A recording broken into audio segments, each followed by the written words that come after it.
You're welcome back. The sack of Lawal Daura is believed to be connected to the drama which played out yesterday morning at the entrance of the National Assembly complex. Well, PDP lawmakers were prevented from entering the National Assembly complex by operatives of the State Security Services. The siege laid on the parliament forced the National Assembly leadership to call off its scheduled meeting.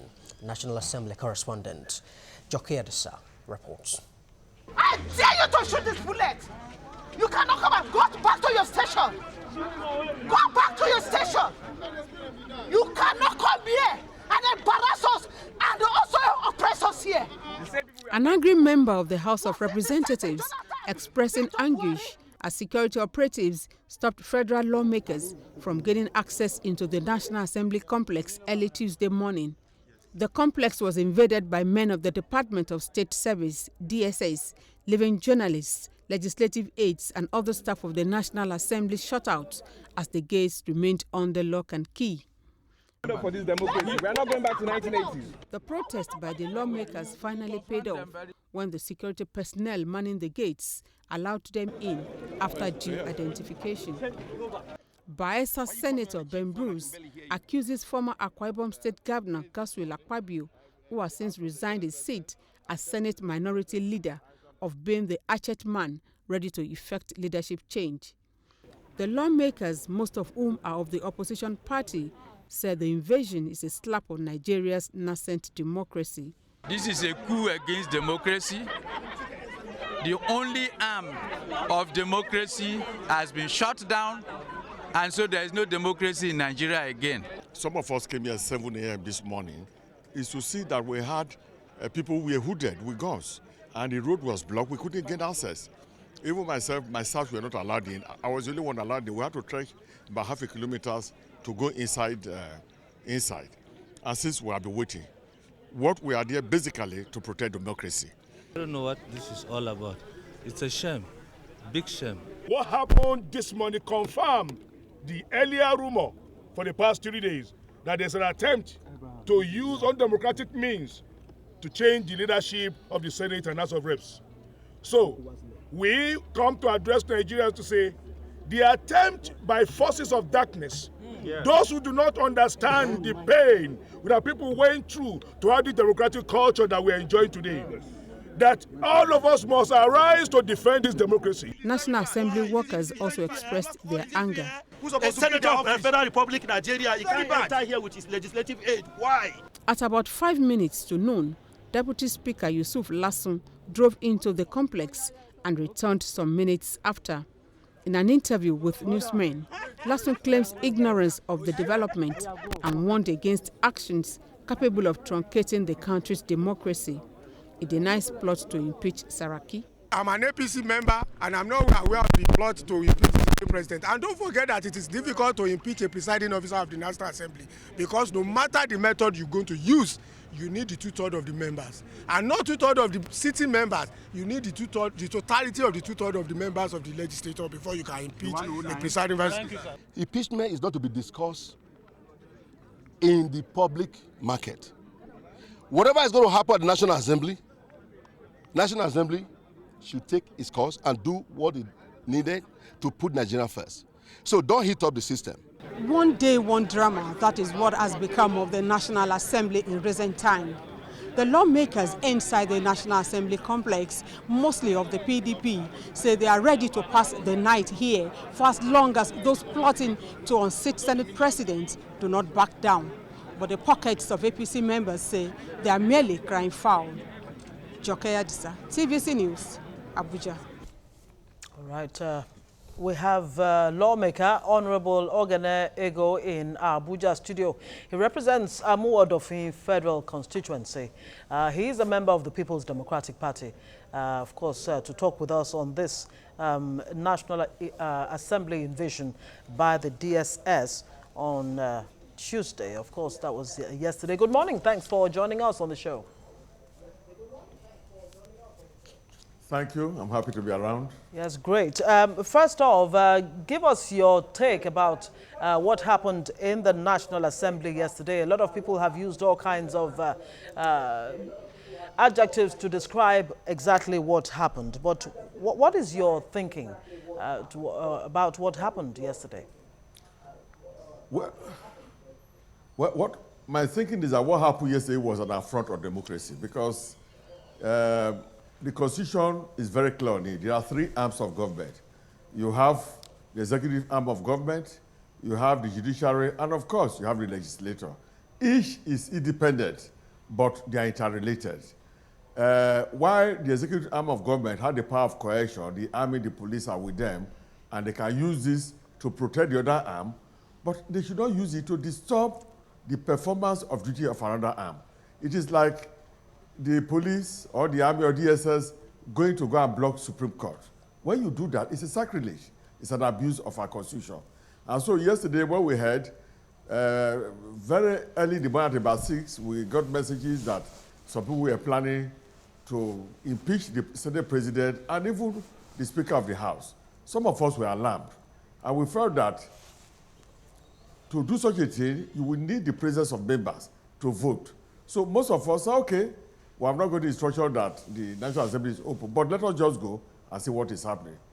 Only for us to get there, and we found out that they were hooded men, their face covered, you know, and they were preventing everybody from going in. And of course, because members insisted,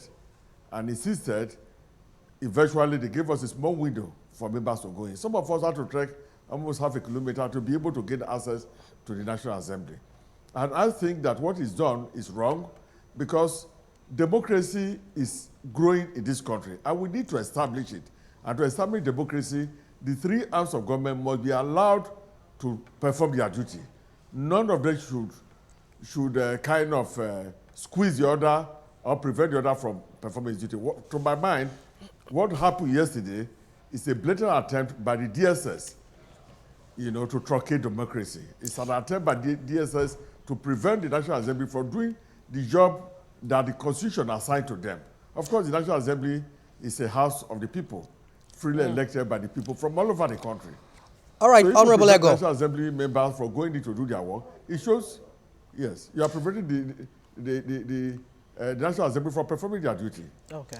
All right, well, beyond your submission now, there were also, or there are insinuations that what happened yesterday was trying to use an undemocratic means to change the leadership of the House. Do you subscribe to that as well? Yes, I agree with you that it's an undemocratic means to stop the legislature of the House from doing what they are doing. Of course, they have been called by the executive arm of government that the House should sit to look at the budget for INEC. And yesterday, the leadership had announced that they were going to have a meeting to look into that. And one would have expected that they should have been allowed to enter freely to do it. Of course, by barricading the House, of course, they would not be able to do that work, you know. And then again, some people want to turn it into an impeachment issue. Now, for me, as a member of the National Assembly, impeachment is not a big deal. Members of the House have a right to elect their member and also to impeach any member, you know, who is in leadership. But the thing is, you have to have the figures, and you have to do it the right way. To impeach the Speaker, you need 73 votes. And I'm not sure any party has those figures to impeach the President. To impeach the Speaker, you probably will need close to 270 votes. Nobody has those figures, you know. So the House, as it is happy with the Speaker. And the Senate is happy with their leadership. And I think that we should allow democracy to evolve that way. A situation where some people from outside the Senate or the House of Reps want to impose impeachment or leadership of the House, it will not work. We've seen it during the period of Obasanjo and later Jonathan during the Tambuwal's case. You know, I think what party leaders need to do is to call their members and to find out who they believe is the best person to lead them. Instead of a leader sitting down somewhere, or a group of leaders sitting down somewhere, and imposing leadership of the House. Because when you impose a leader, members of the House work with such people. You impose somebody to be the Speaker or a Senate President, members of the House will work with him. And members of the House know who is good enough to lead them. So if you bring the wrong person, they will not vote for him. Yeah, that point is well taken. Let me come in. Their members.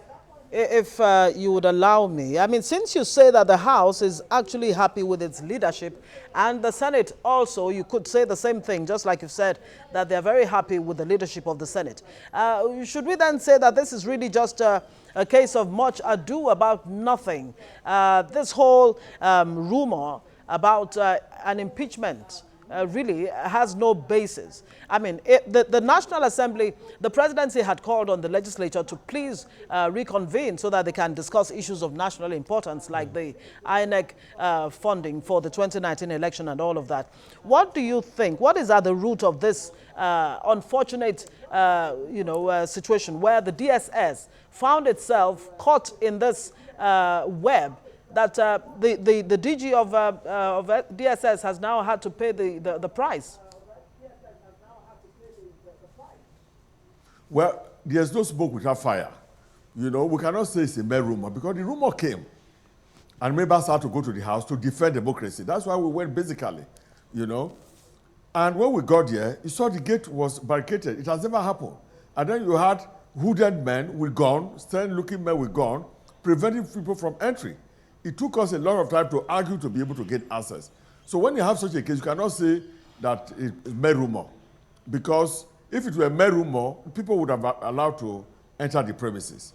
So I think that the lawmakers acted rightly on the interest of the nation. Because if the lawmakers had not acted like that, something, you know, funny would have happened. And in fact, today we had a member of the Senate from APC who said that they were having a caucus meeting as early as 7 a.m. You know, they were having a meeting as early as that. What was that meeting meant for?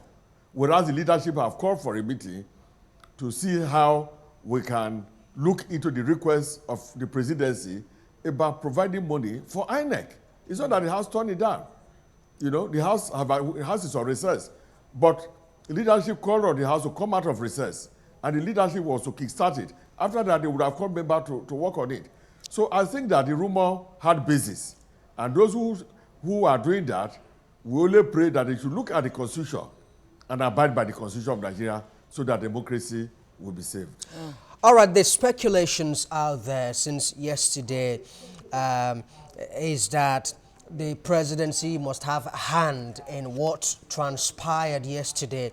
But if that's the case, do you think that the vice president or the acting president, Yemi Osinbajo, would take the action that he did yesterday, firing Lawa Daura as a Director General of DSS? Well, let me praise the vice president. I think for once, he has given us hope that those who lead this country want to ensure there's a continuation of democracy. When that news came later, we were very satisfied. Some of us were willing to sleep in the National Assembly to make sure that, you know, any action they want to take in the night or today will be averted. But when we heard that broadcast of the president that he had asked the head of DSS to step aside, we knew that there was hope for democracy. And it will send a signal to those who are planning this evil that democracy cannot develop like that. You know, most of us are surprised by the action of the national chairman of APC, who is saying that Saraki must resign. I don't think there is a basis for that. It is not the party that elected Saraki there. Of course, it is very recent, so we all have memory of how Saraki came in. Saraki was elected by the legislators. All that APC can do is to call their members and to advise their members that, look, this is the person we want. And then it is the duty of the members to advise their leadership, their party, to say, look, that person you want is not good enough. This is the person we prefer. And if they do that, if a consensus is reached between members and the party, then of course it can run smoothly. But if a party leader, chairman of a party, sits down somewhere and is dictating from there who is to be the chairman, or be the speaker, or the Senate president, it will not work. Because so, what is the way forward now? Was elected by the people. Yeah. What is the way forward now? Well, the way forward is to allow the National Assembly to sit in the way they have been sitting. Is to allow the Senate and the House of Rep to handle their affairs without intervention from outside. Of course, people came in through parties. We must respect our parties. But that should be done outside the National Assembly.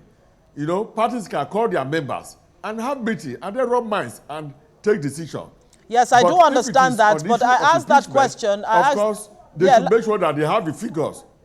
Let me come in very quickly because we're running out of time very quickly. The emergency meeting that was called yesterday had to be postponed. And now you have the spending issue of INEC funding. Yes. What's going to happen with that now? What can you tell us about how you plan? Of course, it was postponed. Yes. It was postponed because the meeting was postponed because National Assembly was barricaded. You know, people could not go there to have meeting in peace.